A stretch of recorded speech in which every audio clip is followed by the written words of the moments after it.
원내대책 시작하겠습니다. 정부가 보안수사권 폐지를 위한 형사소송법 개정의 정부안을 국회에 제출하지 않기로 했습니다. 보안수사권이라는 핵심 국정 아젠다에 대해 정부안을 국회에 제출하지 않겠다는 것은 정부 스스로 국정에 대한 책임을 포기한 것입니다. 보안수사권은 민생범죄 피해자의 억울함을 풀어주기 위해 반드시 필요한 수사장치입니다. 이재명 대통령도 보안수사권의 부분적 존치 필요성을 역설한 바 있습니다.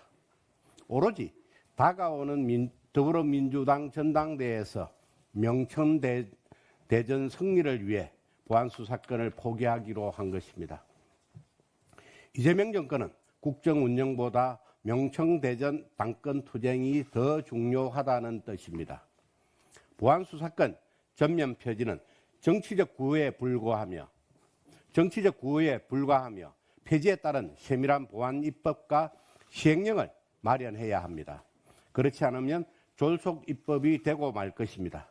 정부가 그 역할을 포기했으니 국회 법사위에서 새롭게 짜야 할 텐데 그 역할을 더불어민주당 법사위 강경파들에게 맡겨도 되겠습니까?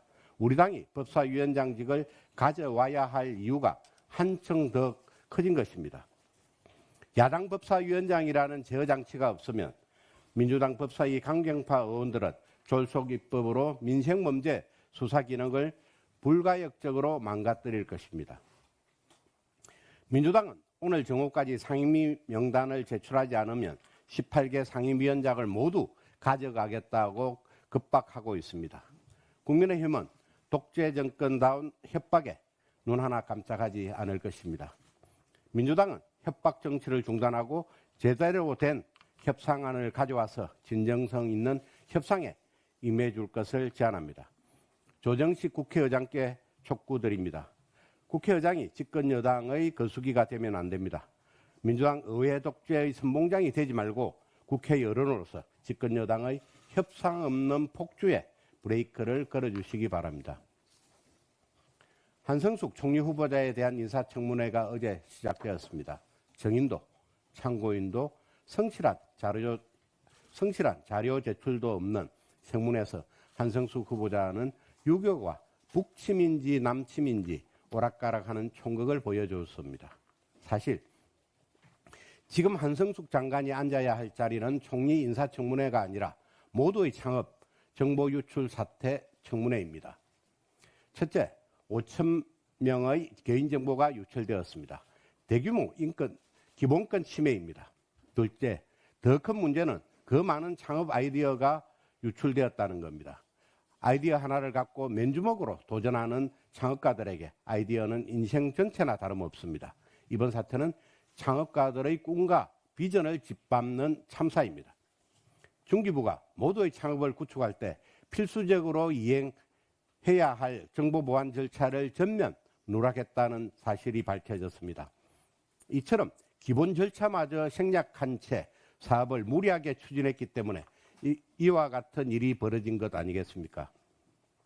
모두의 창업 사태는 더 나아가 정부를 신뢰하고 아이디어 하나로 창업에 도전한 5천 명 국민의 꿈을 짓밟은 대형 보안 참사입니다.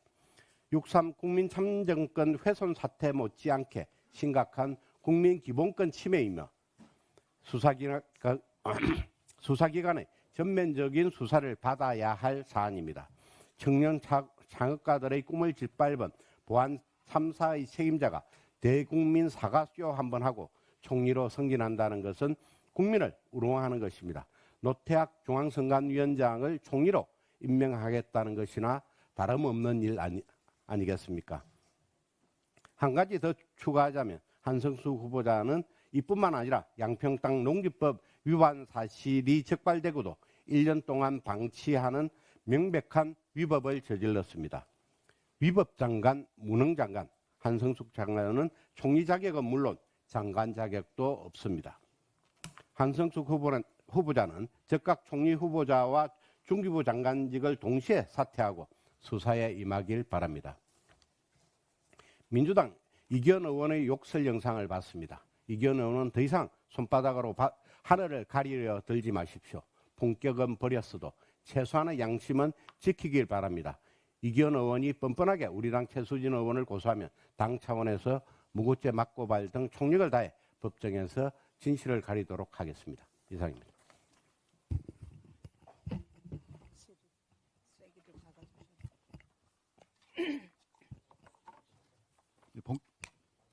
본격적으로 시작된 국정조사는 선관위원 없는 선관위 국정조사였습니다. 증인으로 채택된 선관위 비상임위원 16명 전원이 불출석했고 질타가 쏟아지자 오후 늦게서야 출석했습니다. 그러면서 의원들의 질의에 기억이 나지 않는다, 특별히 의문을 갖지 않는다는 식의 무성의한 답변을 이어갔습니다. 국정조사만으로는 투표용지 부족 사태의 진상을 규명하기에 분명한 한계가 있다는 점이 여실히 드러난 것입니다. 이번 지방선거에서의 참정권 훼손 사태는 물론 그동안 제기되어 온 선관위의 각종 논란과 의혹까지 철저히 밝혀내기 위해서는 특검 도입이 반드시 필요합니다. 특검을 통해 투표용지 부족 사태의 진상을 규명하고 그 책임을 따져 국민적 의혹을 해소하는 데 집중해야 합니다. 뿐만 아니라 선관위의 전반적인 선거관리 부실과 조직 내 뿌리 깊은 도덕적 해이까지 바로잡아야 합니다. 특검을 반대하는 것은 결국 진상규명을 거부하는 것이며 국민의 뜻을 외면하는 것임을 명심하기 바랍니다. 원달러 환율이 이틀 연속 1,540원대로 주간 거래를 마치며 금융위기 이후 최고치를 기록했습니다. 한국은행 자료에 따르면 올해 3월 19일부터 6월 25일까지 원달러 환율은 총 40거래일 동안 1,500원대를 기록했습니다. IMF 위기 당시를 제외하면 지난 30년간 가장 많은 거래일 동안 1,500원대 환율을 기록한 사례입니다. 이 와중에 이재명 대통령은 23일 국무회의에서 원화 약세가 단기적 현상으로 봐도 되느냐고 물었고 경제부총리는 그렇다고 동조하였습니다. 40거래일간 1,500원대 환율을 기록했는데 이게 단기 현상입니까?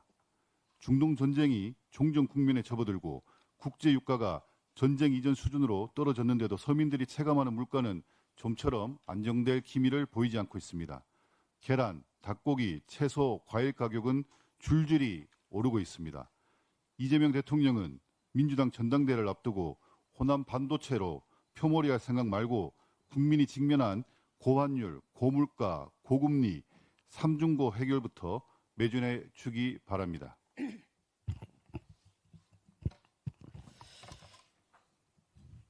안 되죠. 정책수석 김미애입니다. 어제는 6.25 전쟁 76주년이었습니다. 대한민국의 자유와 번영을 위해 희생 헌신하신 참전 용사와 유공자 그리고 가족 여러분께 깊은 존경과 감사를 드립니다. 보훈은 나라를 위해 헌신하신 분들을 끝까지 책임지는 국가의 책무이며 그 출발은 올바른 역사인식입니다. 최근 전쟁 기념관이 중공군 참전을 미화하는 항미 원조 표현을 사용하며 해설 프로그램을 운영했습니다. 침략자의 논리를 또 다른 시각인 양 소개하는 것은 역사 왜곡이자 참전 유공자들의 희생을 모욕하는 행위입니다.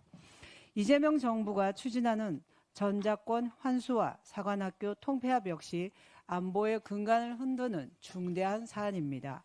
한미동맹, 군지휘체계, 정예장교 양성체계는 결코 정치적 구호의 대상이 될 수 없습니다.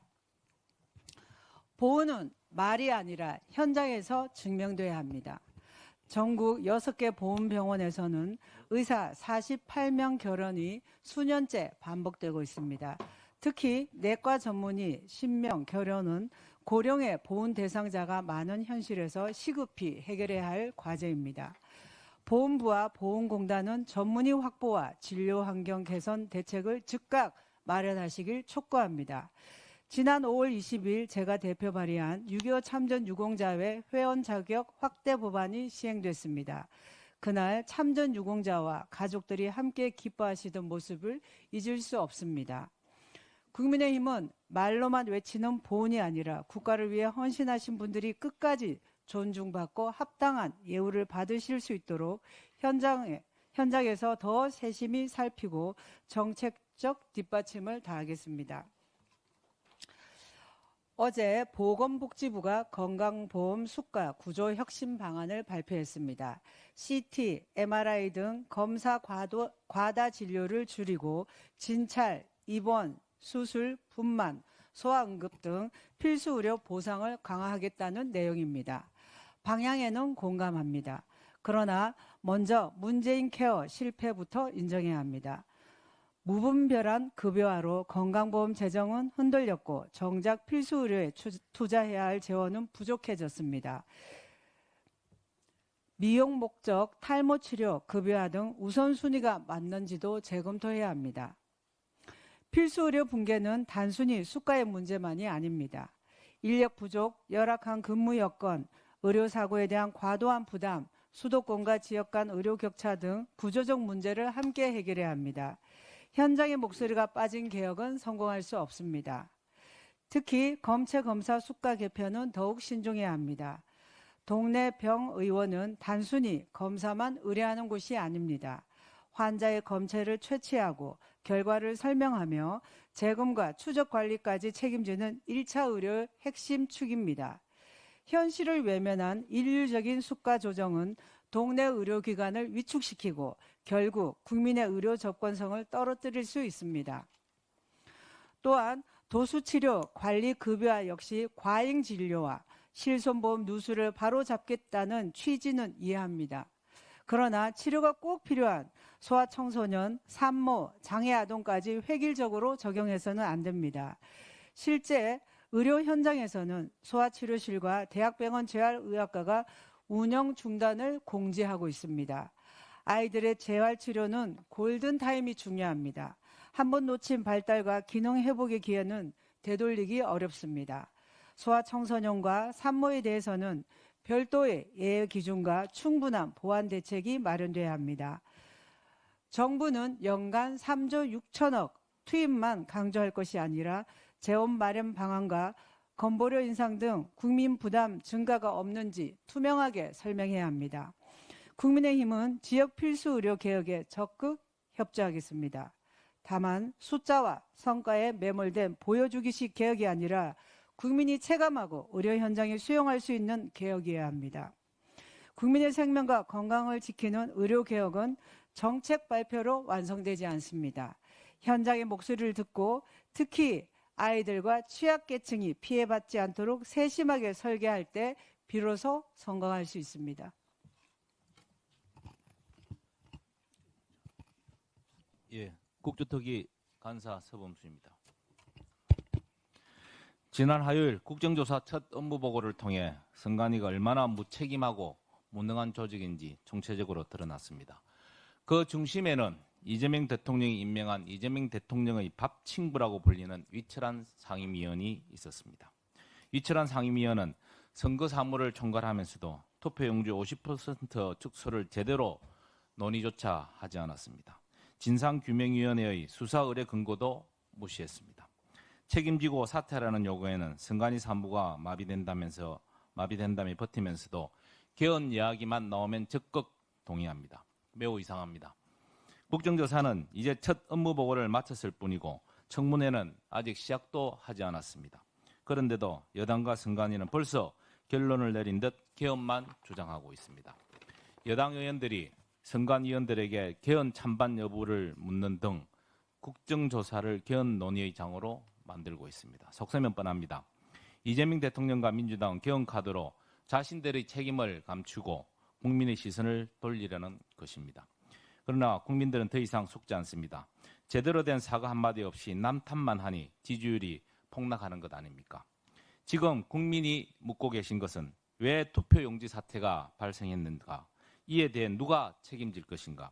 다시는 이런 일이 재발되지 않도록 하기에 어떤 것을 고칠 것인가이지 개헌에 관심이 있는 것은 아닙니다. 현재 국정조사와 아울러 검경합수본이 이 사태에 대해서 수사하고 있습니다. 정권의 중견으로 전략한 검경합수본이 정권 핵심 인사를 제대로 수사하겠습니까? 이러다 조용해지면 대충 듣고 끝내려는 속셈 누가 모르겠습니까? 이러니 특검을 하자고 많은 국민들께서 주장하고 계시는 것 아닙니까? 아직도 돌아가는 상황을 제대로 모르시나 봅니다. 제가 친절하게 가이드 해드리겠습니다. 첫째, 민주당은 개헌 타령을 멈추고 진실을 규명하고 제도를 보완하는 데 집중하십시오. 둘째, 특검과 성역 없는 수사에 동의하십시오. 셋째, 부실 선거 책임자인 위철한 상임위원은 즉각 사퇴하십시오. 넷째, 상황 파악도 대응도 못해 지자체 공무원들만 고생시키는 윤호중 행안부 장관은 국민들께 사과하십시오. 이것이 책임 있는 정부와 여당의 자세입니다. 다음 주 2차 업무 보고에는 행안부와 경찰청도 배서가의 진상을 조사할 예정입니다. 이재명 정부가 얼마나 허술하게 선거를 관리하고 선관위와 한통 속으로 민주주의를 농락했는지가 밝혀질 것입니다. 마지막으로 위철한 상임위원님, 지난 6월 23일 1차 기간 보고 시에 말씀드렸다시피 이 사태에 가장 책임 있는 분이 선관위원장 대응으로 버티고 계시면 그 어떤 설명과 조치를 하더라도 변명으로만, 그리고 진상조사와 책임 규명을 외면하는 것으로만 볼 것입니다. 7월 1일 2차 기간 보고 시까지 거치를 결정하십시오. 그렇지 않으면 최초의 탄핵안이 발의된 선관위원이라는 오명을 남기게 될 것입니다. 이상입니다.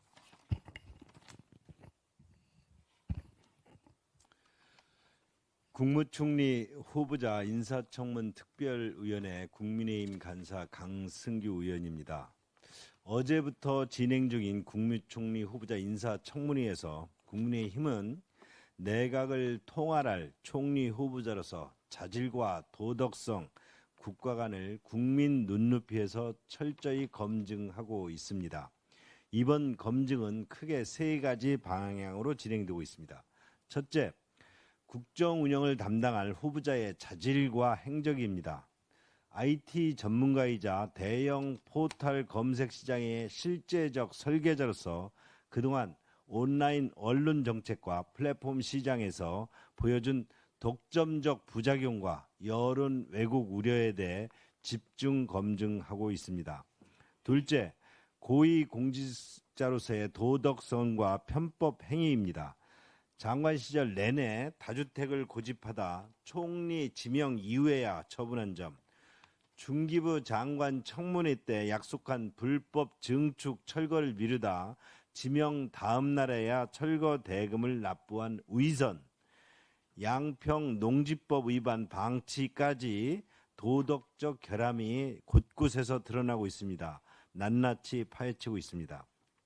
셋째, 장관 시절 추진한 모두의 창업 프로젝트의 실패입니다. 대통령과 후보자가 역점 추진했던 이 사업은 예산 전용과 비상식적 선발 과정도 모자라 청년 5,000명의 개인정보와 아이디어를 무더기로 유출하는 최악의 참사로 끝났습니다. 이 실제 플랫폼 역할을 하고 정보가 유출된 웹사이트는 누가 어떻게 절차적 완결성을 통해서 의뢰한 것 등이 전혀 드러나지 않고 그저 민간 부분이 제작해서 위탁 기부 체납한다고 합니다. 수천억의 공공 프로젝트가 진행되는 사이트가 민간에 의해서 개발되었고 정부가 이에 대한 보완이나 여러 가지 위탁 계약 등은 전혀 있지도 않은 채 그저 협약서, MOA 협약서를 창진원과 그 민간 신한은행이 뒤늦게 체결한 것으로 드러나고 있습니다. 또 실제 지금 1차 합격된 5,000명의 정보가 유출되었다고 하지만 참가자 6,300명의 개인정보와 아이디어가 실제 어떻게 도용당했는지, 해킹당했는지, 유출되었는지 알 수가 없습니다. 청년들의 꿈을 짓밟은 무책임한 사업 실태에 대해 현미경 검증을 이어가겠습니다. 여기에 더해 대한민국의 정체성과 사법 질서에 대한 후보자의 가치관을 오늘 집중 검증할 예정입니다. 주적이 누구인지 묻는 안보관과 법치주의의 근간을 흔드는 공소, 취소, 특검, 보안 수사권 폐지 논란에 대해서 후보자가 어떤 견해를 가지고 있는지 어제에 이어서 오늘 또 집중 조명하겠습니다. 또 외교, 안보, 국방 등 전 분야에 걸친 국정 조정 능력과 비전을 종합적으로 따져 묻겠습니다. 이처럼 후보자의 자질과 의선, 소신 없는 안보 사법관을 철저히 검증해 오고 있으며 오늘 또 후보자에 대해서 이에 대해서 집중적으로 검증할 예정입니다. 국민의 눈높이에서 끝까지 파헤치겠습니다. 감사합니다.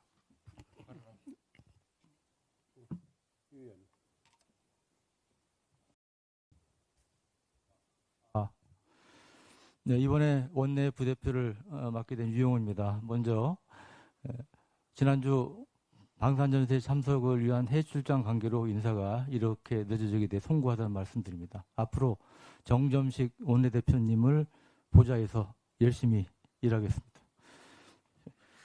저는 지난 한 주간 유럽 최대의 방산전시인 유로사토리 2026에 참석을 했습니다.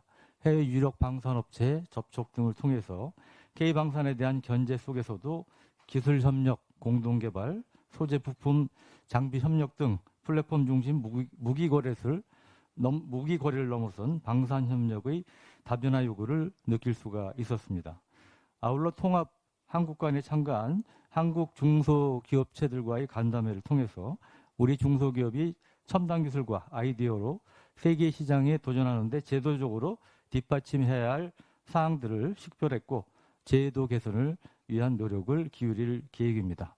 아시다시피 방위산업은 대한민국 안보를 지키는 방패이자 미래 세대의 먹거리를 책임질 전략 산업입니다. 저는 당 원내 부대표로서 국가안보와 경제성장을 함께 견인하는 K방산의 도약을 위해 현장의 목소리를 정책에 반영하고 불합리한 규제와 제도를 개선하는 데 앞장서겠다는 말씀을 드립니다. 다음으로 안규백 국방장관 탄핵 청원과 관련된 말씀을 드리고 마무리하겠습니다. 국회 홈페이지 전자청원에 올라온 안규백 국방장관 탄핵 청원에 오늘 아침 9시 현재 서명한 국민은 17만 6,138명에 달합니다.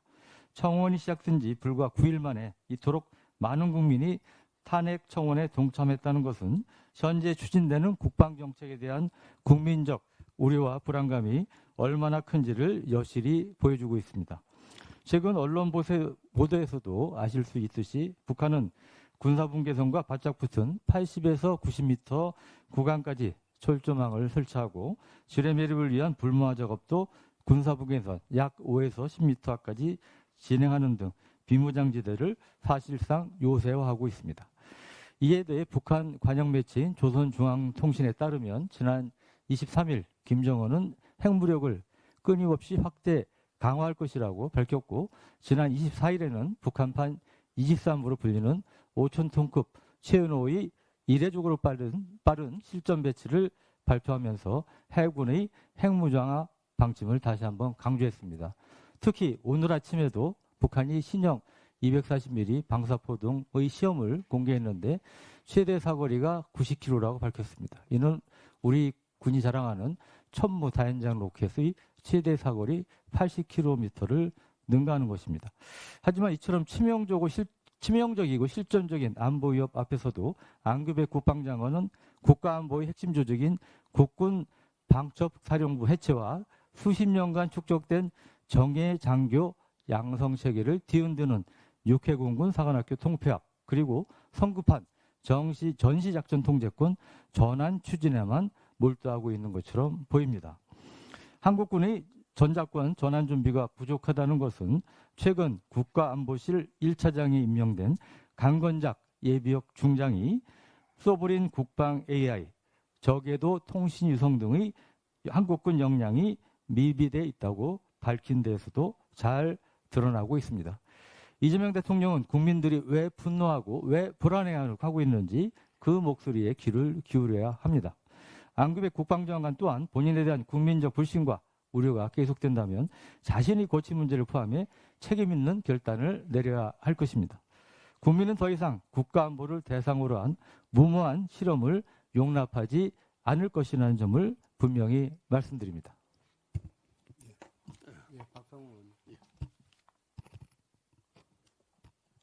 밀양 의령 함안 창녕 국회의원 원내부대표 박상웅입니다. 정부는 반도체를 정치의 인질로 삼지 말길 부탁드립니다. 대한민국 반도체가 정치의 손에 끌려가고 있습니다. 국가 전략 산업이 경제 논리가 아니라 정치 논리로 움직이는 순간 그 피해는 특정 기업이 아니라 대한민국 산업 전체 그리고 국민 모두에게 돌아갑니다.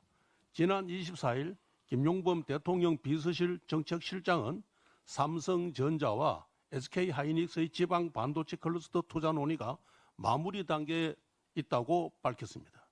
여권 인사들은 투자 발표 시점과 지역까지 거론하고 있고 대통령은 대기업 총수들을 잇따라 만나고 있습니다. 기업이 결정해야 할 투자 입지를 정치가 먼저 흘리고 정치가 먼저 방향을 정하고 기업은 뒤따라 설명하는 구조가 되고 있습니다. 이것이 바로 관치입니다.